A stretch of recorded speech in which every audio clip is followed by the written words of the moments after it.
इसको खिदमत कहते हैं कि मखलूक अपनी जैसी मखलूक की खिदमत करके अपने खालिक का कुर्ब हासिल करती है। और तीसरा, खालिक और आम मखलूक के दरमियान एक रिश्ता है जिसको नबूवत कहते हैं कि खालिक अपने पैगाम को इस आम मखलूक तक पहुँचाने के लिए एक ऐसी शख्सियत को मुंतखब कर लेता है कि जो खालिक से तो फुरोतर होती है लेकिन मखलूक से बरतर होती है, उसको नबी कहते हैं। तो गोया कि नबूवत का जो रिश्ता है, इसके ज़रिए से अल्लाह तबारक व तआला अपने पैगाम अपनी मखलूक को पहुँचाता है, फिर मखलूक उस पैगाम को लेकर अपने उस खालिक के मंशा के मुताबिक इबादत या अपनी जैसी मखलूक की खिदमत करती है। फिर चूँकि वो नबी इस आम मखलूक तक अपने खालिक का पैगाम पहुँचाता है, तो इस मखलूक को उस नबी के साथ एक निस्बत कायम होती है। उस निस्बत को उम्मत कहते हैं। गोया कि ये मखलूक उस नबी की उम्मत बन जाती है। कभी वो उम्मत दावत होती है, कभी वो उम्मत इजाबत होती है। उम्मत दावत का मतलब है कि हर इंसान उसकी उम्मत है। काफिर जो उस नबी के पैगाम को नहीं मानता, कि जो पैगाम वही के ज़रिए से वो अल्लाह को उस तक पहुँचाता है, काफिर उस पैगाम का इनकार करता है, वो भी उम्मत में शामिल है। लेकिन उस उम्मत को उम्मत दावत कहते हैं कि नबी ने उसको दावत दे दी, उसको वही का पैगाम पहुँचा दिया। अब उसकी मर्जी है कि फल युमिन, चाहे तो उसको ईमान ले आए, फल यकफुर, चाहे तो उसका इनकार कर दे। दूसरी उस मखलूक में एक उम्मत में जो उम्मत इजाबत है, जो उस नबी के पैगाम को मान लेती है, उस नबी पर एतमाद करके, क्योंकि उसकी रिसालत और नबूवत पर चूँकि इसने ईमान लाया है, तो वो इस बात को तस्लीम कर लेती है कि आप हमें जो पैगाम पहुँचा रहे हैं ये वाकई वही के ज़रिए से अल्लाह तबारक व तआला ने आपको दिया है कि जो आपने हमें पहुँचाया है, लिहाजा हम अपने अल्लाह के इस हुक्म को पूरा करेंगे। ये उम्मत इजाबत कहलाती है। जैसे तमाम मुसलमान अहले इस्लाम ये सरकार दो आलम मोहम्मद मुस्तफ़ा अहमद मुश्तबा सल्लल्लाहु अलैहि वसल्लम की उम्मत इजाबत है कि उन्होंने आपको नबी माना और आपने जो वही के ज़रिए से पैगाम पहुँचाया आपने उनको तस्लीम कर लिया। लेकिन उसके अलावा जितनी दुनिया के अंदर कुफार और मुशरिकीन हैं, वो भी सरकार दो आलम सल्लल्लाहु अलैहि वसल्लम की उम्मत हैं, लेकिन वो उम्मत दावत हैं कि आपका पैगाम और दावत उन तक पहुंची है, लेकिन उन्होंने उसको तस्लीम नहीं किया है। तो गोया कि ये 5 वो ताल्लुक और रिश्ते हैं जो दुनिया के अंदर मखलूक की तरबियत का जरिया बनते हैं। तो गोया कि अल्लाह तबारक व तआला का अपनी मखलूक के साथ जो रिश्ता और ताल्लुक है वो रबूबियत का रिश्ता है। लिहाजा अल्हम्दुलिल्लाह रब्बिल आलमीन के तमाम तारीफ़ें उस अल्लाह के लिए हैं कि जो सारे के सारे जहानों को पालने वाला, उनकी तरबियत करने वाला है। उनकी ज़ाहिरी तरबियत का भी सरचश्मा है, उनकी बातनी तरबियत का भी सरचश्मा अल्लाह तबारक व तआला की ज़ात आली है।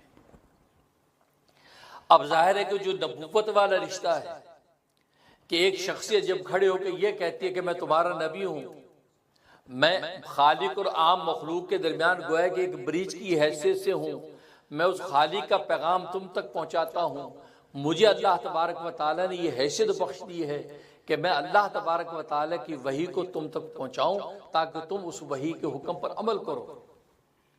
तो मखलूक के अंदर एक सवाल पैदा होता है कि भाई इतनी मखलूक़ात मौजूद हैं, सारी मखलूक में आप ही को अल्लाह तबारक व तआला ने मुंतखब कर लिया है, इस पर दलील क्या है? आपके पास क्या दलील है कि आप अल्लाह तबारक व तआला के वो बरगुज़ीदा बंदे हैं और इज्तिबा और इस्तिफा के ज़रिए से अल्लाह ने आप ही को इस मकसद के लिए चुन लिया है? फलां को क्यों नहीं चुना, फलां को क्यों नहीं चुना, फलां को क्यों नहीं चुना? जैसे खुद मुशरिकीन मक्का ने ये एतराज़ात किए कि भी अबू जहल जैसा सरदार नबी क्यों नहीं बना, उतबा जैसा सरदार नबी क्यों नहीं बना, शैबा जैसा सरदार नबी क्यों नहीं बना, बड़े बड़े मालदार मुल्क ताइफ के अंदर मौजूद है वो नबी क्यों नहीं बने, एक दुर्रे यतीम को ही नबी बनाना था? भाई क्या दलील है? इसी तरीके से हर दौर के अंदर नबी जब आता रहा तो उस वक़्त की आम मखलूक ने उनसे ये सवाल किया कि आप नबी हैं, आपको ये खुसूसियत हासिल है कि आप खालिक और आम मखलूक के दरमियान एक वास्ता के जरिया बन गए हैं। वहाँ से पैगाम हमें देते हैं और बराह रास्त वहाँ से पैगाम लेते हैं। आपको खुसूसियत किस बिना पे मिली है, दलील क्या है? तो अल्लाह तबारक व तआला नबी को दलील के तौर पर मोजज़ा देता है। मोजज़ा एजाज से है, एजाज का मतलब इज्जत से है। अल्लाह तबारक व तआला उसके हाथ से एक ऐसा कारनामा और ऐसा करिश्मा और कमाल जाहिर करते हैं कि आम मखलूक ऐसा कमाल दिखाने से आजिज आ जाती है।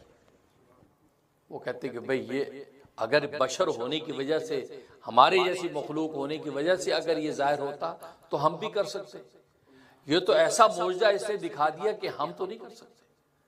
तो सारी की सारी कायनात आजिज हो जाती है। तो वो मोजज़ा सबको आजिज कर देता है, मजबूर और मकहूर कर देता है कि भाई आप इस बात को मान लें कि वाकई ये नबी है, इसका अल्लाह तबारक व तआला के साथ खास ताल्लुक है। तभी अल्लाह तबारक व तआला ने इसको ये मोजज़ा अता फरमाया। चाचे हर दौर के अंदर मोजज़ात नबियों को दिए जाते रहे। चाचे सबसे आखिर में मोहम्मद मुस्तफ़ा अहमद मुश्तबा सल्लल्लाहु अलैहि वसल्लम तशरीफ लाते हैं। तो आपको भी मोजज़ात अता किए गए, आपने भी दावा नबूवत किया।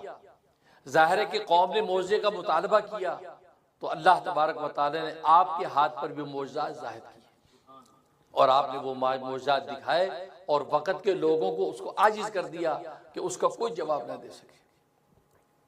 चाचे जिनका नसीब अच्छा था वो इस मोजज़े को देखकर ईमान ले आए, जो बदनसीब थे वो महरूम रहे। उन्होंने इस मोजज़े को जादूगरी समझा, कहा कि ये तो जादूगरी है, ये तो कोई ऐसा सेहर है।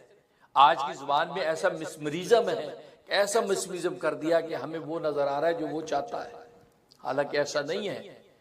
वो तो अल्लाह तबारक व तआला का मोजज़ा था। अल्लाह तबारक व तआला ने मोजज़े के तौर पर नबी की नबूवत को साबित करना था और नबूवत की दलील चूँकि मोजज़ा होता है, इसलिए अल्लाह तबारक व तआला ने आपके हाथ पर मोजज़ात को ज़ाहिर किया और इतने मोजज़े आपके हाथ पर ज़ाहिर किए कि पहले नबियों को फर्दन फर्दन जितने मोजज़ात अता किए गए थे, अल्लाह तबारक व तआला ने आपकी अकेली ज़ात को सारे मोजज़ात अता कर दिए। हुस्न यूसुफ दम ईसा यद बैज़ादारी, हुस्न यूसुफ दम ईसा यद बैज़ादारी, आंचे खूबा हमादारन की तू तन्हादारी। यूसुफ जैसा हुस्न भी ऐसा दिया कि यूसुफ का हुस्न आपके हुस्न के सामने मान पड़ता है। दमे ईसा ऐसा दिया कि मुर्दों को जिंदा करते हैं, तो आपके जरिए से भी अल्लाह ने मुर्दों को जिंदा किया।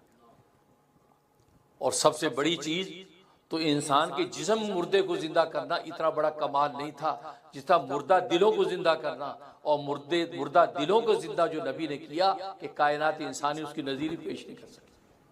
ऐसे दिल जो मुर्दा हो चुके थे उनको अल्लाह तबारक व तआला के इस नबी ने एक निगाह कीमिया से डाली, जिंदा हो गए और वो कह उठे अशहदु अल्ला इलाहा इल्लल्लाह व अशहदु अन्ना मुहम्मदुर रसूलुल्लाह। मूसा अलैहिस्सलाम को जो मोजज़ा दिया वो मोजज़ा आपको भी दिए। तो हुआ कि हर नबी के मोजज़े सारे के सारे इकट्ठे करके आपकी ज़ात को अता कर दिए।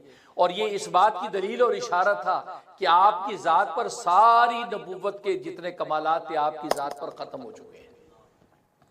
जब नबूवत के सारे कमालात आपकी ज़ात पे ख़त्म हो चुके हैं, अब किसी भी नबूवत के कमाल को जाहिर करने के लिए किसी नए नबी की ज़रूरत नहीं है। लिहाजा आप नबी आखिरुज़ ज़मां हैं, आपके बाद अब कोई नया नबी आने वाला नहीं। तभी तो आपको सारे कमालात दे दिए।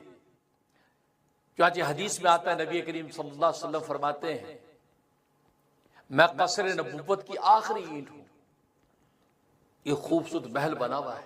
आप हिस्सी मिसाल देते, एक शख्स गुजरा, उसने महल को देखा, कहा कि क्या खूबसूरत महल, सुभान अल्लाह, वाह।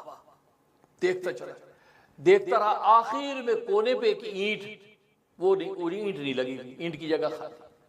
उसने कहा यार इतना हसीन और जमील शानदार महल, काश ये ईंट भी अगर लग जाती तो ये महल मुकम्मल हो जाता। ये ईंट नहीं लगी हुई, इसकी वजह से अभी नाक़िस नजर आ रहा है। वो आदमी ये कहता है, नबी मिसाल दे रहे।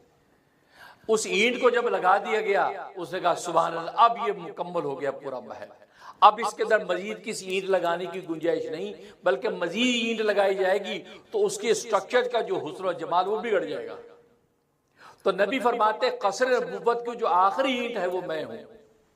मैं जब तक उस महल के अंदर नहीं सजा उस वक्त तक ये कसर नबूवत, ये नबियों का सिलसिला नाकिस रहा। जब मैं वो कसर नबूवत की आखिरी ईंट फिट कर दी गई तो नबूवत का ये महल मुकम्मल हो गया। अब इसके अंदर मजीद कोई गुंजाइश नहीं। मैं आखिरी अना आखिर नबीन, मैं आखिरी नबी।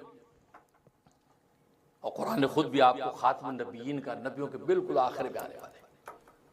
तो सारे कमालात नबूवत आपकी ज़ात पर ख़त्म कर दिए, क्योंकि अब उसके बाद किसी नबी की ज़रूरत नहीं है। यही वजह है कि क़ुर्बे क़यामत में ईसा अलैहिस्सलाम को लाया जाएगा, एक पुराना नबी लाया जाएगा, नया नबी नहीं, पुराना नबी। अगर नए नबी की गुंजाइश होती तो अल्लाह तबारक व तआला उस काम के लिए जिसके लिए ईसा अलैहिस्सलाम को अल्लाह ने आसमानों पर सेफ रखा हुआ है, अल्लाह कोई नया नबी खड़ा कर देता। अल्लाह के खजानों में कोई कमी है? अल्लाह कोई नया नबी खड़ा कर देता, जो काम ईसा अलैहिस्सलाम को से लेना था उस नए नबी से ले लेते। लेकिन नहीं, चूंकि नए नबी की गुंजाइश ही नहीं थी, तो अल्लाह तबारक व तआला पुराने नबियों से एक नबी को अपने पास सेव कर लिया, महफूज कर लिया, ताकि उसको क़ुर्बे क़यामत में वापस लाऊं, ताकि नबियों की गिनती जो मुकम्मल हो चुकी उसके अंदर कोई इजाफा बाकी नहीं है। अगर गुंजाइश होती तो नया नबी आता, जब नहीं गुंजाइश तभी अल्लाह तबारक व तआला को पुराना नबी लाना पड़ा। इसलिए याद रखो, ईसा अलैहिस्सलाम को दोबारा दुनिया में आना ये खुद खत्म नबूवत की दलील है। आपको बहुत से मनचले क्या, ये कादियानी, मिर्जाई, या आपको ये कहते मिलेंगे अजी नबी आखिरी नबी है हमारे नबी। जी लो, आखिरी, आप तो खुद मानते हैं कि ईसा अलैहिस्सलाम ने आना, आखिरी नबी कहाँ हुए? हुजूर के बाद नबी आ रहे हैं। ये आपको शुबा डालते हैं। इस शुबे का जवाब दे रहा हूँ, शुबे का जवाब दे रहा हूँ कि भाई वो ईसा अलैहिस्सलाम का आना ही तो खत्म नबूवत की दलील है। क्यों? कि अगर नबी पाक पर नबूवत खत्म ना हो चुकी होती और आपके बाद नए नबी की कोई गुंजाइश ना होती, तभी तो ईसा अलैहिस्सलाम पे एक पुराना नबी लाया गया। और अगर गुंजाइश होती तो अल्लाह तबारक व तआला के खजाने में कमी थी कि ईसा अलैहिस्सलाम को कई हजार साल के लिए आसमानों पर महफूज रखा हुआ है और उनको क़ुर्बे क़यामत में जमीन पर लाएंगे। इससे बेहतर अल्लाह को नबी नहीं, नया नबी ले आता। इसलिए याद रखो, ईसा अलैहिस्सलाम को दुनिया में दोबारा आना ये खत्म नबूवत के खिलाफ नहीं है, बल्कि खत्म नबूवत की दलील है। खत्म नबूवत की दलील है, क्योंकि पुराना नबी आना ही इस बात की दलील है कि आप सल्लल्लाहु अलैहि वसल्लम पर नबूवत खत्म हो गई है, अब आपके पास नया नबी आ नहीं सकता। इसलिए फरमाया आना आखिर नबी, मैं आखिर नबी हूं, ला नबी आबादी, मेरे बाद कोई नबी नहीं, ना कोई जिल्ली नबी, ना बुरूजी नबी। जैसे शुबा डाल देते, नहीं जी नहीं, वो मुस्तकिल नबी नहीं है, नबी पाक के ताबे होकर नबी है। नहीं, खातुन नबीन आप बिल्कुल किसी किस्म का कोई नबी अब आने वाला नहीं, आप आखिरी। और उसकी इल्मी दलील क्या है? इल्मी दलील कुरान करीम, क्योंकि आप सल्लल्लाहु अलैहि वसल्लम को दीगर मौजज़ात में दो मौजज़े ऐसे अता किए गए जिसकी कोई नज़ीर नहीं है। एक कुरान का मौजज़ा इल्मी मौजज़ा है, इल्मी मौजज़ा किसी नबी को नहीं मिला, सबको अमली मौजज़े मिले हैं। तो मूसा अलैहिस्सलाम को अमली मौजज़ा मिला, आपने अपना असा डाला, अज़दा बन गया, आपने बगल में हाथ डाला, निकाला, सूरज चांद की तरह चमकने लगा। ईसा अलैहिस्सलाम की चिड़ियां बनाई, फूंक मारी, चिड़िया उड़ने लगी, आपने मुर्दे को जिंदा कर दिए। सब अमली मौजज़े हैं, इल्मी मौजज़ा इनमें कोई भी नहीं है। इल्मी मौजज़ा सिर्फ सरकार दो आलम सल्लल्लाहु अलैहि वसल्लम को अता किया गया, किसी नबी को नहीं अता किया गया। और मैंने बताया मौजज़ा नबूवत की दलील होता है, नबूवत दावा है, मौजज़ा उसकी दलील है। और कुरान करीम का ये इल्मी मौजज़ा ये क़यामत तक बाकी है, आज भी बाकी है, 1400 साल पहले भी बाकी था और आगे क़यामत तक ये कुरान का मौजज़ा बाकी रहेगा। तो जब दलील बाकी है इसका मतलब दावा बाकी है। दलील कुरान करीम था और दावा नबी की नबूवत थी, तो मालूम हुआ कि क़यामत तक नबी की नबूवत जारी रहेगी। क्योंकि जब तक दलील बाकी तो दावा बाकी रहता है। पहले नबियों के जितने ये दलीलें थी यानी मौजज़े थे वो उनके वजूद के साथ दफन हो गए। अमली मौजज़े का ये होता, आमिल जब तक है तो मौजज़ा है, आमिल दुनिया से गया, मौजज़ा साथ चला गया। लेकिन नबी करीम सल्लल्लाहु अलैहि वसल्लम को अल्लाह तबारक व तआला अमली मौजज़ों के साथ ये इल्मी मौजज़ा इसलिए अता फरमाया कि आपकी नबूवत क़यामत तक चलनी है। और इल्म का कमाल ये होता है कि आलिम के दुनिया से जाने के बाद भी इल्म जारी रहता है। इसलिए कुरान खुद मुस्तकिल आपकी खत्म नबूवत की दलील है कि आपके बाद अब किसी नबी की गुंजाइश है। और दूसरा जो बाकमाल मौजज़ा अल्लाह तबारक व तआला ने आपको अता किया,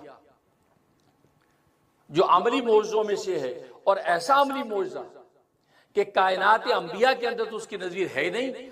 आज की साइंस और टेक्नोलॉजी जो आसमान और ज़मीन की कलाबाजियां खाने के दावे करती है, साइंस और टेक्नोलॉजी भी इस मौजज़े के सामने आज ही नजर आती है।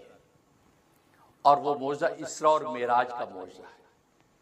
इसरा और मेराज का मौजज़ा है कि सरकार दो आलम सल्लल्लाहु अलैहि वसल्लम मुख्तसर वक़्त में रात के मुख्तसर हिस्से में बैतुल्लाह से बैतुल मक़दस तक जाते हैं, सफ़र करते हैं। बैतुल मक़दस से आलम बाला मकाम अहदियत तक अल्लाह तबारक व तआला के दीदार अपनी सर की आंखों के साथ करते हैं और उन्हीं चंद लम्हों में वापस आ जाते हैं।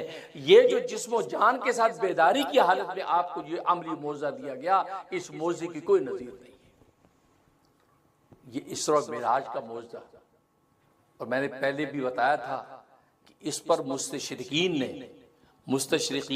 ये जो दुश्मनान इस्लाम के जो स्कॉलर्स होते हैं, ये जोर लगाते हैं कि इसका इनकार करो। सबसे ज्यादा जोर उन्हें मेराज के मौजज़े पर लगा। नहीं, ये ख्वाब में सोते हुए गए थे, ये रूहानी तौर पर गए थे, ये फिजिकली इम्पॉसिबल। कैसे चलेगा भाई? फिजिकली कैसे जा सकते हैं? दरमियान में तबका ज़महरीरिया है, तबका नारिया है। फलासफा कहते हैं तबका ज़महरीरिया और नारिया में से जिस्म गुजरे तो गल सड़ जाएगा, दी जा सकते हैं। शुबात पैदा करते हैं। और मैंने अर्ज किया था हमारे मुसलमान स्कॉलर भी बात वो भी इन शुबात का शिकार होकर कहते हैं हाँ ये एक ख्वाब था, असल में आपने सोते में ये सारा नजारा देखा था, आप रूहानी तौर पर गए थे, जिस्मानी तौर पर नहीं गए। सुभान अल्लाह, सुभान अल्लाह। कैसा मुस्तशरिकीन ने दुश्मन इस्लाम ने प्रोपेगेंडा, क्योंकि प्रोपेगेंडा दुनिया में प्रोपेगेंडा गेम चलती है और यहूदो नसारा इस प्रोपेगेंडा गेम में नंबर 1 है। खुद नबी के जमाने में भी ऐसे प्रोपेगेंडे करते थे कि जनाब वो अच्छे भले इंसान का दिमाग घूम जाए, लोग जब उस आगे ना बढ़ सके। तो इसरा और मेराज का मौजज़ा था, ये अमली मौजज़ा ऐसा अता किया कि साइंस और टेक्नोलॉजी के पास इसका जवाब नहीं था। तो अगर इसको आज की दुनिया मान ले तो दुनिया सारी मुसलमान हो जाए कि यार उनका नबी, उसके नबी के सामने साइंस टेक्नोलॉजी कुछ भी नहीं। जिस साइंस टेक्नोलॉजी पे हम बड़ा मान करते हैं, इतने इतने रॉकेट बनाते हैं, इतनी चांद गाड़ियां बनाते हैं, फिर बंदा जाकर चांद पर जाता और चांद तो ये खड़ा, और ये तो सातों आसमान, उनका फासला कितना पता है? जमीन से आसमान तक का फासला कितना है? अबू हुरैरा रज़ी अल्लाह तआला की रिवायत है, फरमाते हैं जमीन से आसमान तक का फासला 500 साल की मुसाफिर है। 500 साल तक एक मुसाफिर सफर करता रहे, वो पहुंचेगा पहले आसमान पे। फिर पहला आसमान 500 साल की मुसाफिर जितना मोटा है वो अबूर करेगा। फिर पहले आसमान से दूसरे आसमान तक का फासला 500 साल की मुसाफिर है। फिर दूसरा आसमान 500 साल की मुसाफिर जितना मोटा है। फिर दूसरे से तीसरे आसमान तक की मुसाफिर 500 साल का सफर है। फिर उसकी मोटाई 500 साल, फिर उससे ऊपर चौथे आसमान तक, पांचवें आसमान तक, छठे आसमान तक, सातवें आसमान तक, ये सब 500 साल की मुसाफिर। और फिर हर आसमान की मोटाई 500 साल, आप कैलकुलेशन करते जाएं। फिर सातवें आसमान से सिदरतुल मुंतहा तक पहुंचने में 500 साल की मुसाफिर है। फिर सिदरतुल मुंतहा की जो मोटाई है वो उसका हुजम वो 500 साल की मुसाफिर है। फिर उससे ऊपर जब जाते हैं मकाम शरीफुल अकाम, जहाँ लौह महफूज, जहाँ कलम लिखते हैं तकदीर के फैसले, जिनकी आवाजें नबी ने खुद सुनी थी, वहां तक पहुंचने पर 500 साल की मुसाफिर। फिर उसकी मोटाई का हुजम 500 साल की मुसाफिर। उसके बाद फिर अर्शे इलाही तक पहुंचने में 500 साल की मुसाफिर। अब आप अंदाजा लगा लीजिए कि ये कितना तवील तरीन सफर बनता है। आपका चांद पे जाना तो कुछ कमाल ही है, चांद तो ये खड़ा, चांद तो बादलों से थोड़ा सा ऊपर है, आसमान तक, आसमान पे तो है भी नहीं। ये तो हम वैसे कहते थे आसमान पे चांद, वो तो ऊंची चीज को आसमान कह देते हैं ना, चांद तो बहुत नीचे है। तो ये साइंस कहती है हम चांद पे पहुंच के अपनी ये सलाहियत और फख्र कर रहे थे। और नबी का ये मौजज़ा अगर मान लिया तो ये हमारी साइंस टेक्नोलॉजी तो जमीन बोस हो जाएगी। ये तो इतना ऊपर होके आया और वापस आ गया, होकर वापस आ गया। ईसा अलैहिस्सलाम की तरह चला नहीं किया, फिर नहीं आएगा, क्योंकि ईसाइयों के अंदर बॉसों का अकीदा यही है। हम तो कहते आएंगे। इदरीस अलैहिस्सलाम के लिए की तरह चला गया, चौथे आसमान पे वापस नहीं आएगा, क्योंकि इदरीस अलैहिस्सलाम की कब्ज़े रूह चौथे आसमान पर हुई है और वो भी यहीं से गए।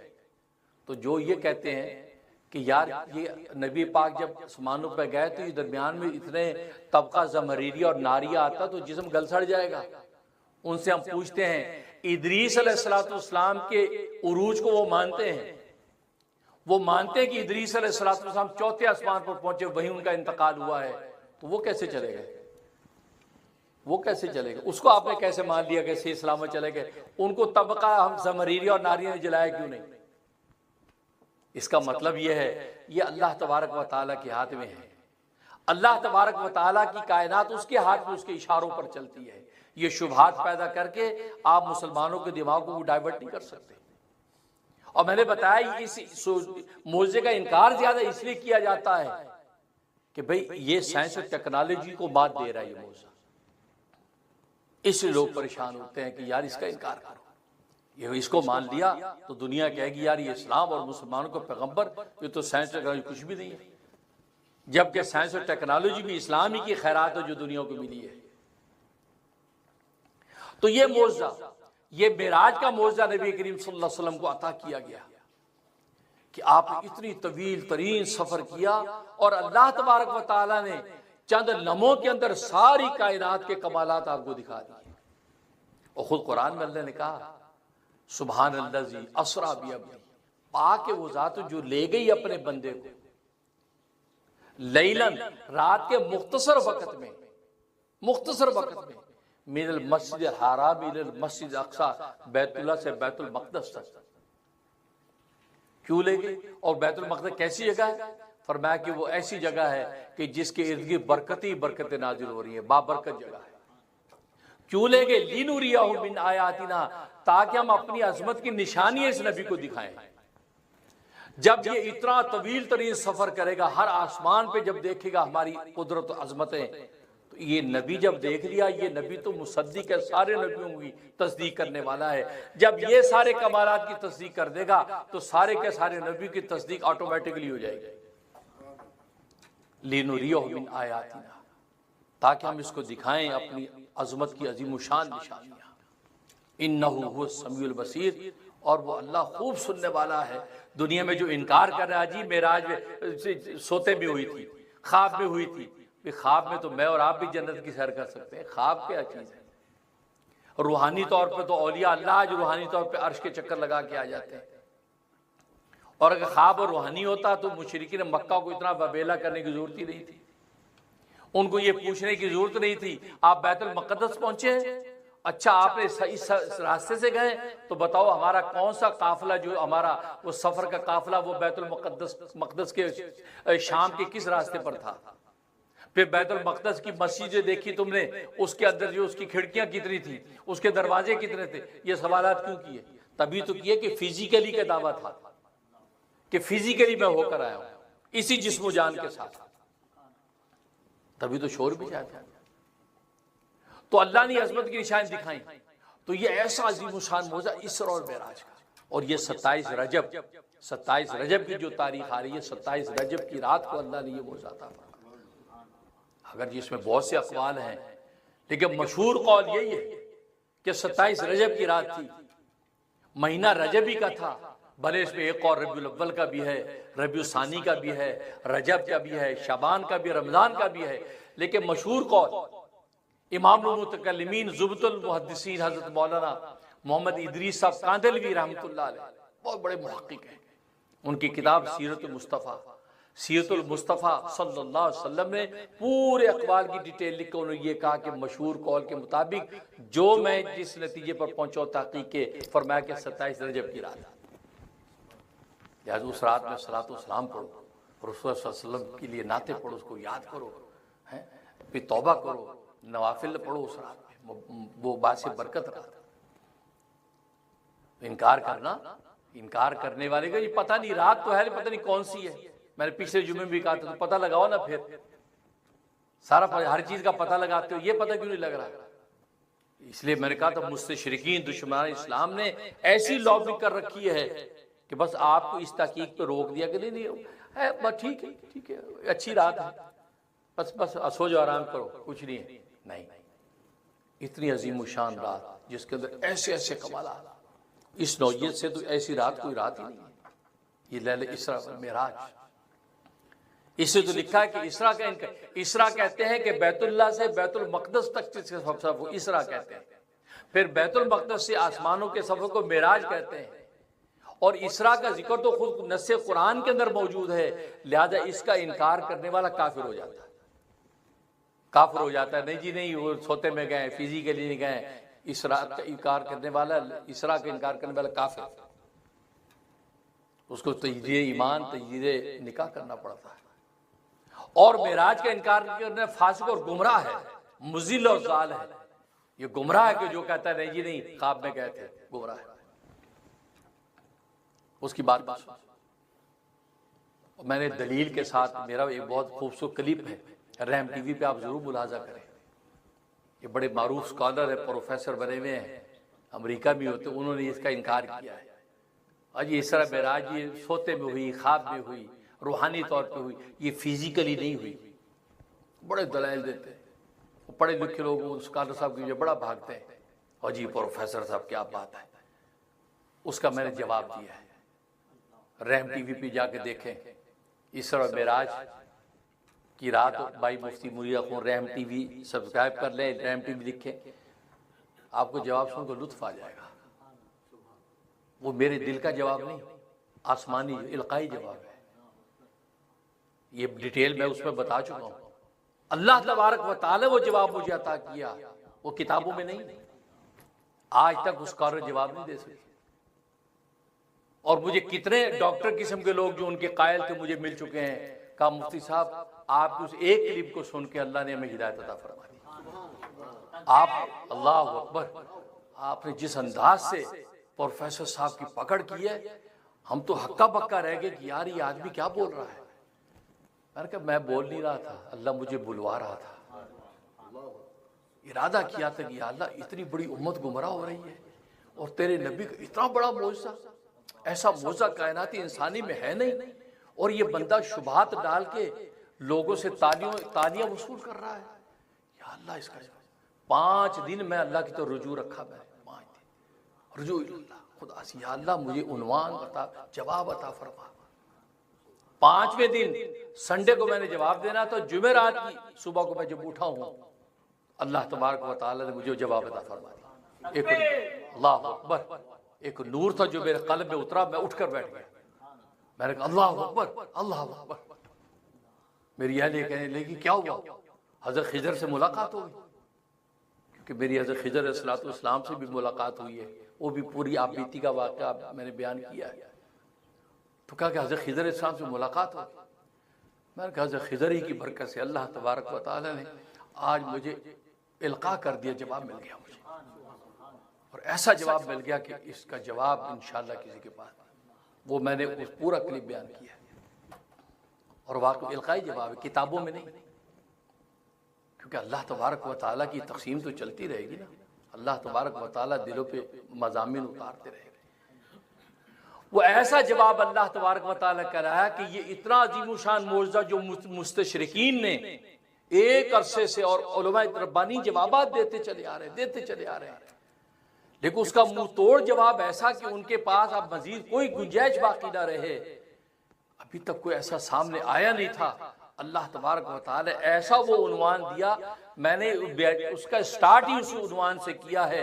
यूं समझो मुझे कितने डॉक्टर्स ऐसे मिले, उनका मुफ्ती साहब आपने वो स्टार्ट जब लिया है जवाब का, उसी वक्त ही प्रोफेसर साहब की इल्म की सारी इमारत ढह गई थी। पर आप सुनेंगे आपको मजा आएगा। और रहम टीवी सुना करें, रहम टीवी को टीवी नहीं है, कोई कमर्शियल नहीं है, वो मेरे बुजुर्गों की बरकत से, सरकार दो आलम की नजर करम से वो उलूम व मारिफ है जो मेरी जबान से अल्लाह कहलवाते हैं। आपको किताबों में कम ही मिलेंगे, वो आप सुनो। तो तो ये मेराज का वाक़या, तो ये मेराज की रात इनकार करने वालों को मुझे हैरानी होती है कि यार इस रात की आपका कोई अहमियत ही नहीं है। तो सरकार दो आलम सल्लल्लाहु अलैहि वसल्लम को अल्लाह तबारक व तआला ने ये मेराज की ये कमाल मौज़ अता फरमाया। और जैसे खुद हदीस में आता है, बुखारी की हदीस है, फरमाया कि जब मुझे लेके जाने लगे बैतुल्लाह से बैतुल मक़दस तो मेरे सीने को चाक किया, ये हंसली की हड्डी से लेके पूरा सीना चाक कर दिया और चाक करके मेरे कल्ब को धोया आब ज़मज़म से, मेरे पेट को पूरे को धोया और फिर उस कल्ब के अंदर जो वो अनवारात और जो वो तमानियत मेरे कल्ब के अंदर डाल दी, इसलिए कि गैब के ऐसे ऐसे आलम के अंदर जाना है कि गैब के ऐसे आलम कभी देखे नहीं है। तो लिहाजा दिल के अंदर वो तहम्मुल, वो कुव्वत, मुशाहदा, गैब की ताकत उन कल्ब के अंदर डाली जा रही है। जैसे दुनिया के अंदर हम ऊंची छलांगे मारने उड़ने के लिए अपने कल्ब को मजबूत करने के लिए फिजिकली प्रैक्टिस करते हैं। अब पैराशूट के ऊपर उड़ने वाले, उनकी पहले फिजिकली छलांगे लगती हैं, फिजिकली दिल को मजबूत करते हैं। वहां तो अल्लाह तबारक व तआला डायरेक्ट उस कल्ब को मजबूत कर रहे हैं। मैं शक्के सदर हुआ दिल को, और ये शक्के सदर 4 मरतबा हुआ, 4 बार। एक जब आप बचपन में थे, 2 साल के बाद जब आमना बीबी के पास वापस लेके आई हलीमा सादिया, कहा कि 2 साल पूरे हो गए, लेकिन दरखास्त है कि कुछ अरसा और हमें अपने पास रखने दें कि जब से बच्चा हमारे घर में आया तो हमारे घर में खैर बरकतें नाजिल हो रही हैं। ऐसी बरकतें कभी देखी नहीं जिंदगी में। तो बीबी आमना ने कहा ठीक है ले जाओ।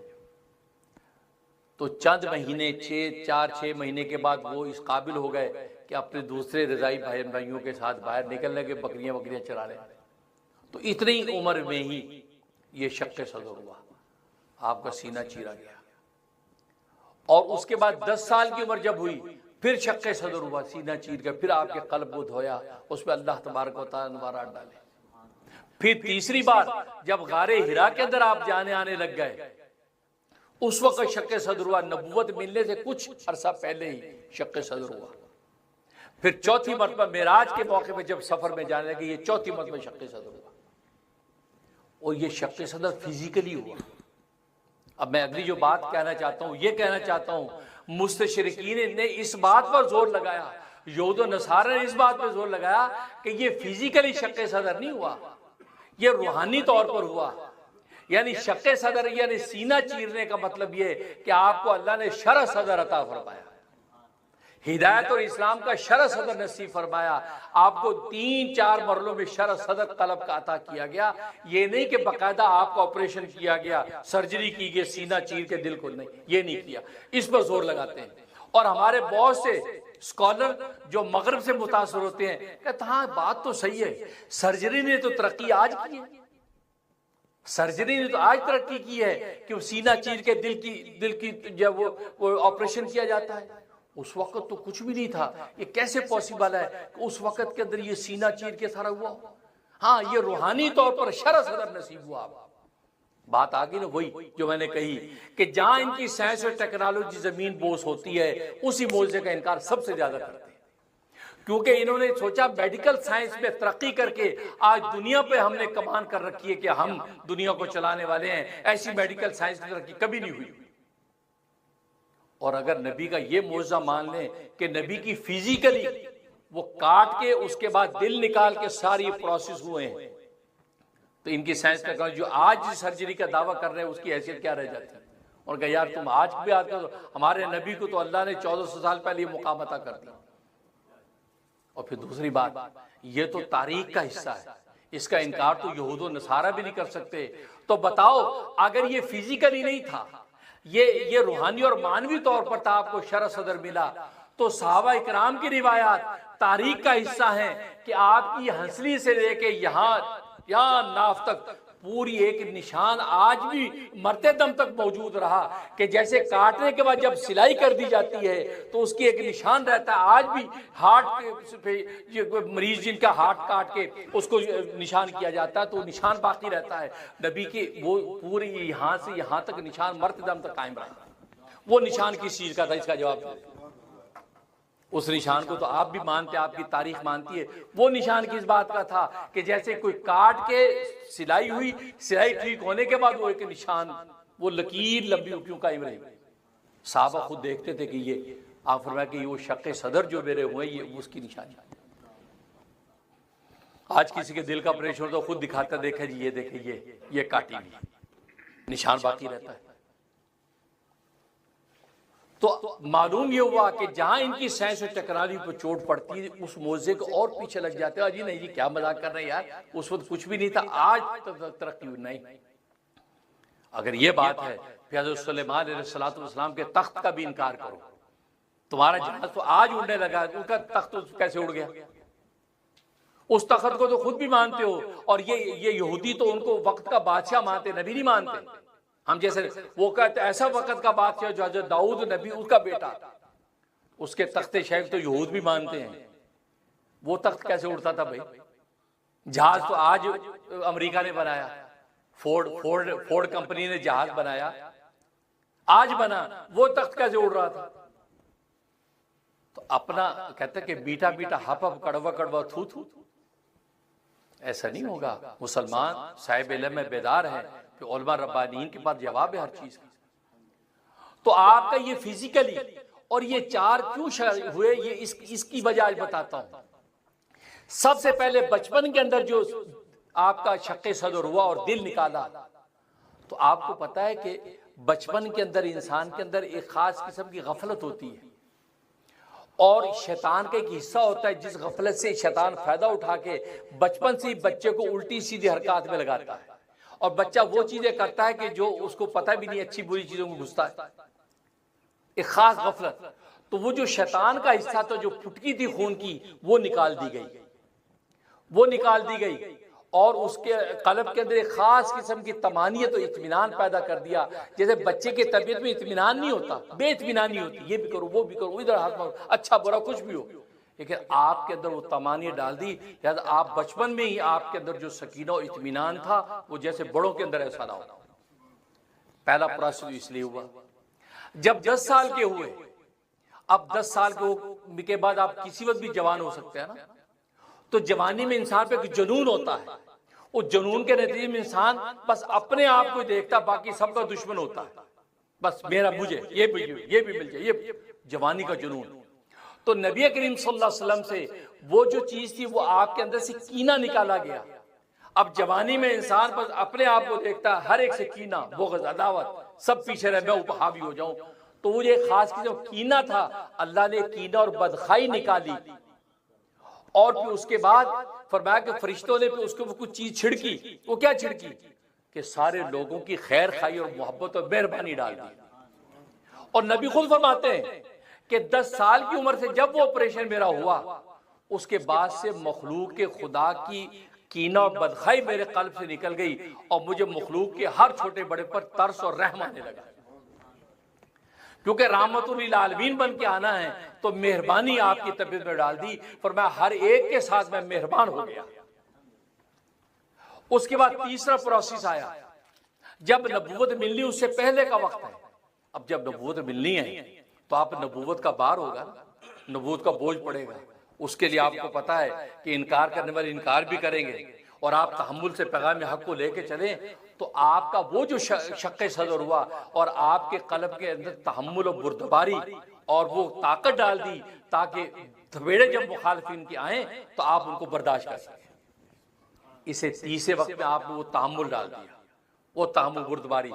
अब उसके बाद आपको नबूवत मिल गई। जब नबूवत का आपने दावा किया तो आप जानते हैं फिर मक्का के अंदर आपको गालियां दी गई, ताइफ के अंदर आपको पत्थर पड़े, लेकिन आप इस्तकामत का पहाड़ अपनी जगह से हिला नहीं, क्योंकि तहम्मुल की ताकत अता कर दी। फिर उसके बाद चौथा जो शक्के सदर हुआ इस मेराज के मौका पर, क्योंकि मेराज के अंदर आपने आलम गैब के नजारे करने हैं, यहां तक कि खुद अल्लाह तबारक व तआला से मुलाकात करनी है। और कितनी मेराजें? मैंने बताया 10 मेराजें, 10 मेराजें आपको होनी।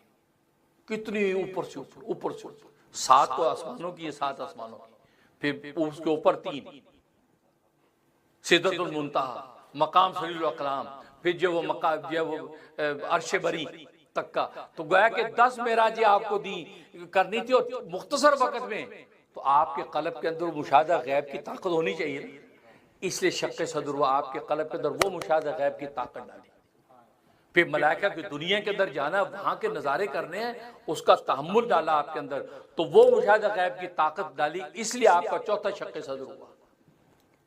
यानी जो प्रोसेस आज हम ला इलाहा की ज़रबों के साथ अपने दिल के अंदर पैदा करने की कोशिश करते हैं, अल्लाह तबारक व तआला ने बराह रास्त वो ताकतें आपके कल्ब को अता की, यहां तक कि आपने मकाम आदियत तक पहुंचकर अल्लाह से मुलाकात कर ली। तो ये शक्के सदर मैंने बताया, शक्ल फिजिकली हुआ, याद रखो ये नबी का बहुत बड़ा मौजज़ा है, बहुत बड़ा मौजज़ा है। लेकिन मैंने कहा जो मुस्तशरिकीन के शुबहात से मुतासर हमारे स्कॉलर वो कहते हैं नहीं जी फिजिकली नहीं, वो असल एक्चुअली ये हुआ, एक्चुअली दो चुली करने लग जाते हैं। नहीं भाई, आप नबी के मौजों का इनकार नहीं कर सकते, आप गैरों के रेशा दबाने की वजह से नबी की अजमत को कम नहीं कर सकते। तो ये शक्के सदर हुए और आपने मेराज के सफर की तो उरूज किया। इंशाअल्लाह ये सफर जारी रहेगा, आइंदा भी इस पर गुफ्तगू होगी। तो कहने का मतलब ये वो बुनियादी नुकात आप याद रखें, इसको आगे शेयर करें, क्योंकि ये नुकात कहने सुनने को मिलेंगे नहीं, ये वो काम की चीजें हैं। इसलिए कि इल्म इस तरीके से फैलता जब रहता है तो फिर गुमराही के रास्ते ऑटोमेटिकली बंद होते हैं। फिर क्योंकि आज सोशल मीडिया है और सोशल मीडिया का मर्ज ये है कि वो उसके अंदर जो देखा सुन लिया, लोग इंप्रेस हो गए। नहीं, मैंने पहले भी बताया कि ऐसे इंप्रेस ना हुआ करो। सोशल मीडिया के ऊपर मैंने बताया कि जो स्कॉलर सूफिया और फुकहा यानी तसव्वुफ और फिका पर एतराज करे और सिर्फ तसव्वुफ फिका का इनकार करे, समझ लो ये आदमी गुमराह, ये हमारे काम का नहीं है। और आपको खूबसूरत नारा दे कुरान और हदीस। जी देखिए जी, कुरान और हदीस के अलावा फिका क्या होती है? कुछ नहीं होती। तसव्वुफ क्या होता है? ये गुमराही। फिर बस ये बातें करे, आप समझ ये खूबसूरत नारा दिखा कि हमें जाल में फंसा रहा है। इसलिए कि फिका और तसव्वुफ तो ये वो रेल की दो पटड़ियां हैं जिसके ऊपर कुरान सुन्नत की गाड़ी चलती है। अगर इसको हटा दे तो गाड़ी चल ही नहीं पाएगी, गाड़ी आपकी चल ही नहीं पाएगी। यही तो कमाल है फिका का और तसव्वुफ का। ये तो जाहिर बातिन की पाकी आपको ये दो चीजें अता करती हैं। जब ये दोनों पटड़ियां सालिम होती है तो कुरान सुन्नत की गाड़ी उस पर चलती है। ये मैं मियार बताया करता हूं। और दूसरा मैंने बताया कि जो शबरात और शबे मेराज का इनकार करे, जी वो रात बात कुछ नहीं है, वो पता नहीं कौन सी रात है, क्या कौन सी रात है, मैंने पहले भी कहा, तो पता लगाओ ना कौन सी रात है। फिर हर बात में तहकीक मुहक्किक बन के बैठ गए आप। ये नहीं कहा जी पता नहीं बहुत से अकवाल हैं, 13-14 अकवाल है, पता नहीं कौन सी रात है। आप ये कह दे उम्मत को 13-14 रातों में इबादत करो। अगर 13 अकवाल हैं, पता नहीं ये रात है, ये सारियों में कर लो, कोई तो होगी ना। जैसे लैलतुल कदर में आप करते हैं कि ये पता नहीं कौन सी है, ये सारी ताकरातों में कर लो, मिल जाएगी। ये करते हो ना, वहां क्यों नहीं आप ये कहते कि यार पता नहीं कौन सी रात है, चलो दफा करो, रहने दो, सोते हैं। आप सारी जाग पूरे 10 दिन ही जागते हो, यार जो भी मिल तो जाएगी। तो ये 13 अकवाल इसके हैं। उन अकवाल में आपको अगर शुबा है तो आप सारे 13 के 13 रातों में इबादत करो। आप शबान में भी करो, रजब में भी करो, रबीउल अव्वल में भी करो, जो जो अकवाल है। लेकिन आप ये दुम दबा के जो भागते हैं, आज ये पता नहीं कौन सी रात है, ऐसे मेराज की कोई अहमियत नहीं है, छोड़ो कुछ नहीं होता। इसका मतलब है आप मुस्तशरिकीन जो थे उनकी जो है वो शुबे का शिकार हो गए, मगरबी वैश्विक वर्ल्ड के शुबे का शिकार हो गए कि उनको पता है इस रात की असमत मान ली तो हमारी साइंस टेक्नोलॉजी फेल हो जाएगी। इस नुक्ते को याद रखो। अल्लाह से दुआ है कि अल्लाह तबारक व तआला इस रात की बरकत से, इस रजब के महीने में हमें अल्लाह बरकत अता फरमाए, और फिर इसी तरीके से आगे शबे बरात आएगी उसकी बरकत अता फरमाए, फिर आगे लैलुल कदर। तो सुभान अल्लाह, अल्लाह से दुआ है कि अल्लाह तबारक व तआला अमल करने की तौफीक अता फरमाए। व आखिरु दावाना अल्हम्दुलिल्लाहि रब्बिल आलमीन। आज का खुतबा स्पॉन्सर किया है ये पेंसिल्वेनिया से यासिर ज़हूर और उनके साहिबजादे और उनकी फैमिली ने। हम यासिर ज़हूर साहब के लिए दुआ गो हैं कि अल्लाह तबारक व तआला उनको ज़ाहिरी बातिनी दौलतों से माला माल फरमाए, आमीन या रब्बल आलमीन। और बाकी सारे अहले इस्लाम के लिए दुआ गो हैं कि आपको तो मौसम की तब्दीलियों की वजह से बहुत से बेचारे बहन भाई बीमार हो रहे हैं, नज़ला, खांसी, उल्टा सीधा। फिर लोग कहते हैं जी कोरोना वायरस भी भेस बदल के आ गया है, यानी ये जालिम जान नहीं छोड़ेगा, बिजनेस चल पड़ा, आप ये फंसे रहो कि जी भेस बदल के आ गया है। भाई वो तो खत्म हो गया। नहीं, अब उसकी शक्ल बदल ली। ये शक्ल बदल के जालिम भी आया जा रहा है। इसलिए भाई अल्लाह इस कमबख्त से बचाए सबको। मैं भी आज को थोड़ा सा जो है वो इस नज़ला ज़ुकाम का शिकार हूँ, आप महसूस कर रहे होंगे, तो मेरे लिए भी दुआ करें अल्लाह तबारक व तआला मुझे हिम्मत सेहत और क़ुव्वत अता फरमाए। इस चक्कर में मेरे पिछले 2-3 हफ्ते के प्रोग्राम सारे जो वो मिस हो गए, और मुझे अंदाज़ा होता है कि वाकई सेहत बड़ी नेमत है। इतना बड़ा दीन का ज़ख़ीरा जो मुझे बयान करना है 3 हफ्ते से जब उसका नागा हो रहा है। दुख होता है इस बात का कि वो पैगाम आगे तक पहुँचे तो मेरे लिए सदका जारिया बने। तो आप मेरे लिए भी दुआ करें, अल्लाह तबारक व तआला मुझे क़ुव्वत और सेहत अता फरमाए। और आप सब के लिए हम दुआगो हैं, दुनिया भर में जो भी बीमार है अल्लाह उन सबको शिफा कुल्लिया अता फरमाए, और जो सेहतमंद है अल्लाह तबारक व तआला को बीमारियों से महफूज रखे। आमीन या रब्बल आलमीन।